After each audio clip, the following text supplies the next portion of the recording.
Hello বন্ধুরা, দেখো আজকে জামা ষষ্ঠী উপলক্ষে এই যে এত গাছে আম পাড়া হলো গাছ থেকে। আর সব পাকা, কিছু কিছু আধ কাঁচা আছে, আবার ওই ঘরে আছে অনেকটা, আবার ব্যাগে আছে কতটা। তো এই আমটা এখন কাটবো, দেখা যাক কিরকম ভেতরটা। দেখেছো কেমন পাকা, পুরো পেকে টস টস করছে। নে ধর কাটতো। আচ্ছা তুই ফোনটা ধর, আমি কাটছি। নে ভালো করে সুন্দর করে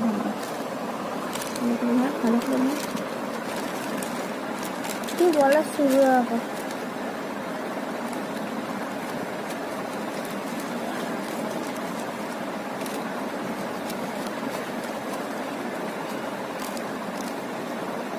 এই যে